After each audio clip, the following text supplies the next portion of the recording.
Hi there, it's Chelsea. Welcome to another painting tutorial. So in this tutorial, we're going to paint a vintage beach scene with a palm tree. So let's get started. Let's start with a flat brush. And this is just a size 5 flat brush. So go ahead and get your brush wet. And we're going to do an underpainting with a burnt sienna color. So grab some burnt sienna. And you want it to be pretty watery, so add a lot of water.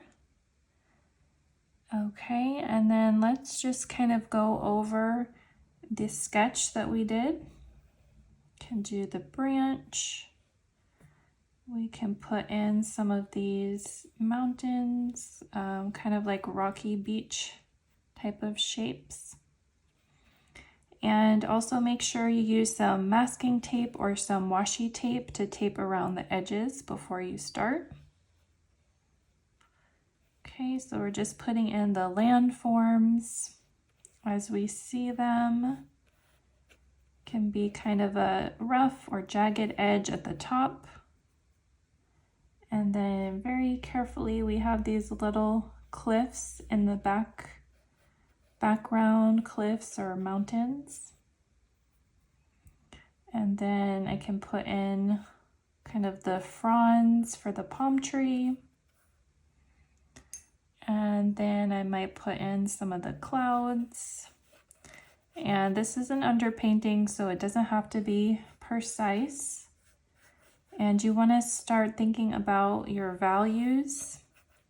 So we could switch to a darker brown color, maybe some burnt umber, and put in some darker values. So the darkest values we want to be right here on the palm tree, kind of in the center of the palm tree, maybe at the bottom of the palm. And then we could put some of the darker values at the front here. Remember, things that recede in the distance are lighter, so those mountains in the back, we want those to be a lighter, paler color than these rock forms in the front. Okay, so we can just add a little bit of darker color to that part.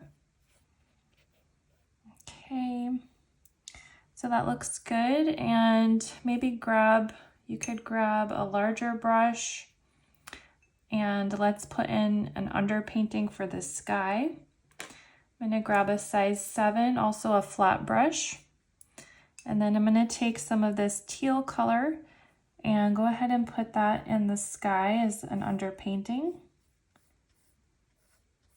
And again, we want it to be fairly watery and transparent. Let's put that in. So your underpainting, you can think about, you can use any color you want for an underpainting.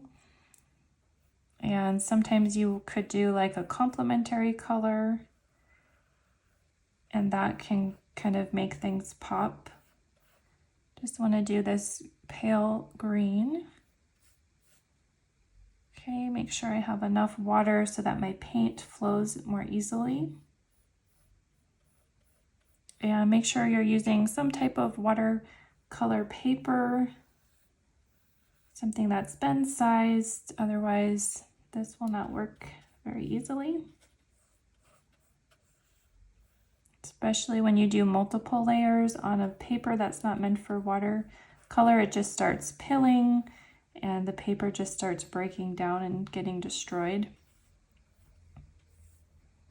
Okay, and then for underneath here, let's see, that's going to be the water, so it's going to be a blue shade. So I might just take a yellowish color and put that over the water for an underpainting, using that complementary color. So when that shows through, it's going to make the color vibrate a little bit more and give it just a little bit more interest.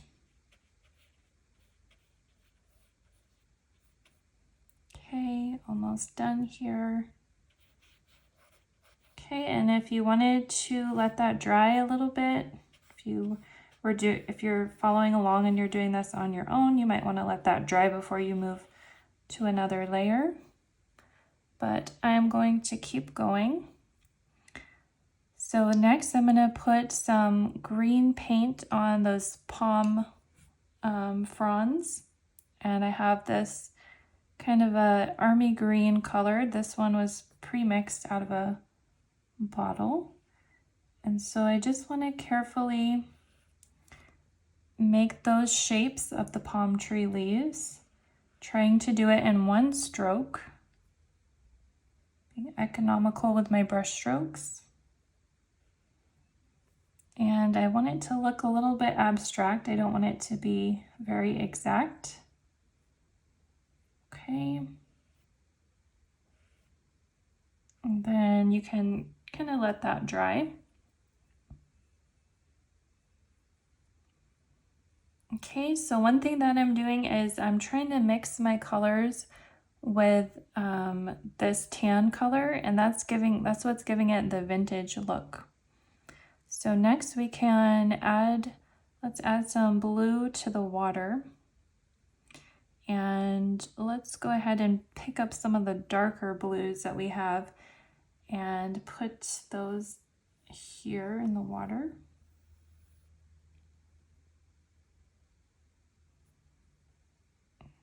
Okay, that one's pretty dark.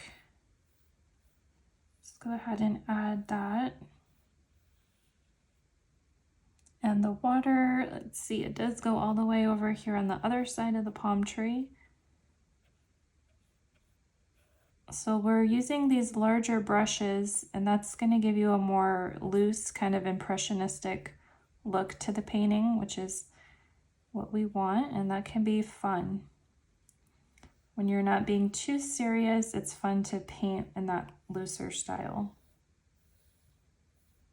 Okay. And then let's take this color and go over the sky. So this is a blue that's mixed with some of that tan color. So it gives us, let's see, it gives us like a nice muted tone. It's like a pastel, but it's a little bit muted because it has that titanium buff color. And that's kind of, you're using that instead of the white, and that's what's giving it this effect. And you can go over the whole sky with this. You can see how your underpainting is kind of showing through. And then when you get around the palm fronds, you can kind of use this color to do some negative painting and kind of make some of those branches show a little bit more. The different spikes of the tree. You can bring those out with your background. Okay, I'll just keep putting this on. And we want some of the colors to mix and blend. And we'll go ahead and add some different colors on top of that. And it's a little bit tricky with acrylics because they dry so fast. It can be harder to blend the colors together. But let's see if we can do it. Try to work a little bit more quickly. Okay.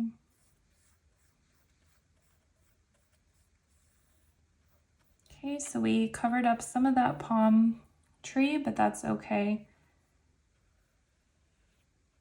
All right, and then at this point, let's go ahead and add some more of a pink color. So if you take a pink and you mix it with this nice tan color, then you get kind of again, like a muted shade. So let's put some of that along the horizon where the sunset is. And this is a nice juicy wet paint. So then I can take a damp brush and then carefully kind of blend it in to the background. Okay, and my mountains are a little bit covered up in the background, but that's okay. We can just go back and put those in later.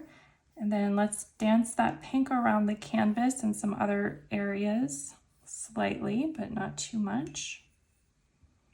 Okay, and then we could add a little bit of peach. So I have this really bright neon peach color that was from a tube.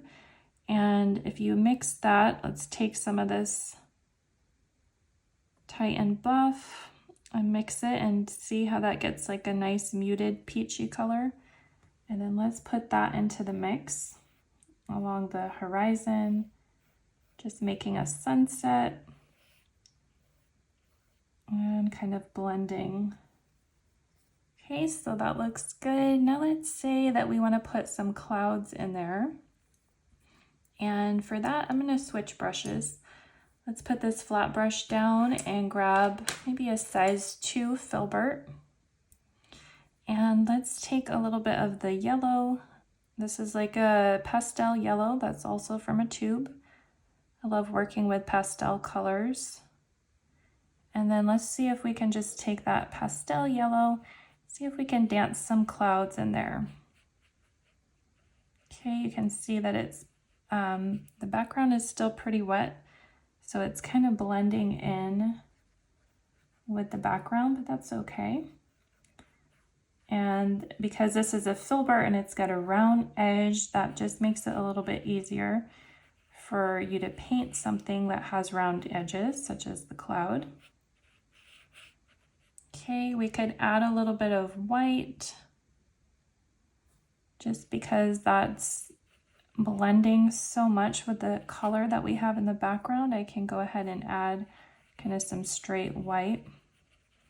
And then when you do clouds, you want to think about your values as well. So you have a lighter shade and then you have a darker shade of the cloud, which is a shadow. So if we wanted to make a shadow color for the cloud, we could try this gray tone that we have mixed on our palette. So let's try putting some of this gray on the bottom of the cloud, and that just gives it kind of dimension. Okay, so that looks good. At this point, let's go. What we could do is let's put in those mountains in the distance. We'll put those back in. And let's do that with this purple color and a little bit of gray. So you know things, objects in the background, you want to make them cooler tones, and that's going to make them recede right into that background.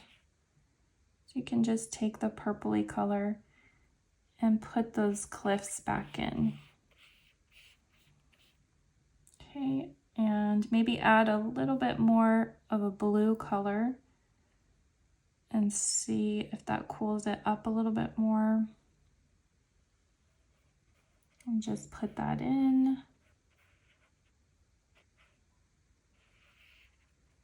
Okay, so that looks good.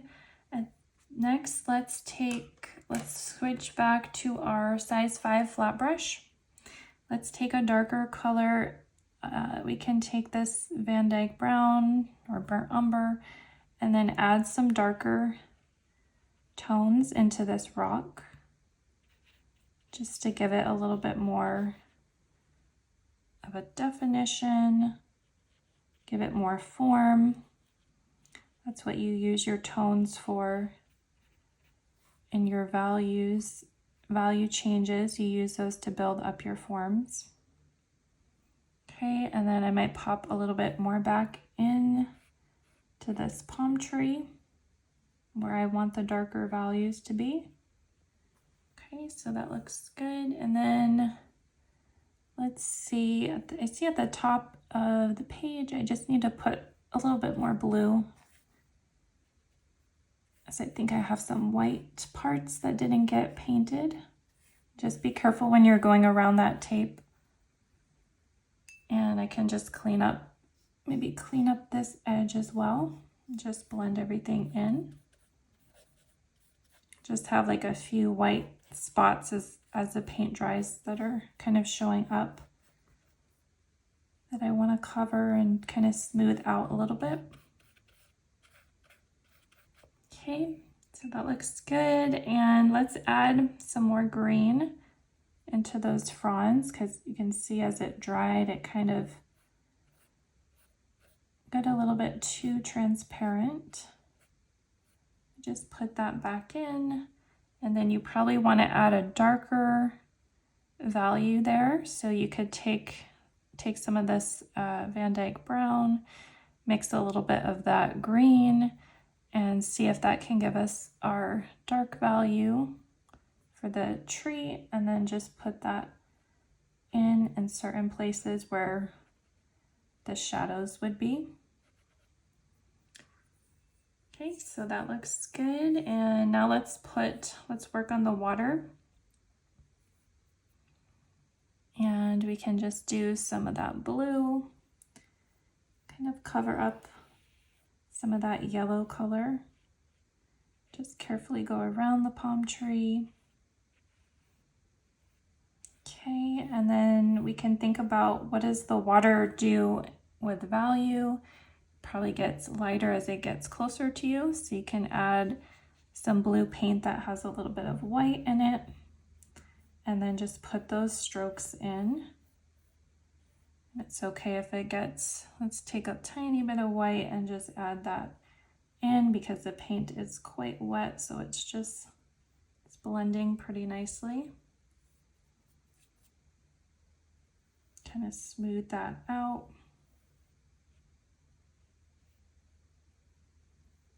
Okay. Okay, so I think we will stop there. This is just like a fun, quick beach palm tree sketch that you can do. You could add some more detail to it, refine things a little bit, maybe add some more darker values where you might need them. But for the most part, we can call that done as a sketch. And then let's see if we can carefully take off this tape, see if we can do that without anything ripping. Okay, so you want to pull down and you want to pull away from yourself. Let's carefully pull off this tape. Okay, that pulled the paper a little bit. Let's take this one off first. So to make the tape a little less sticky, you can put it against your clothes first before sticking it to your paper. Okay. All right, so that's complete. I hope you enjoyed this quick tutorial, and I hope you give it a try. Thanks for watching. We'll see you in the next video. Bye.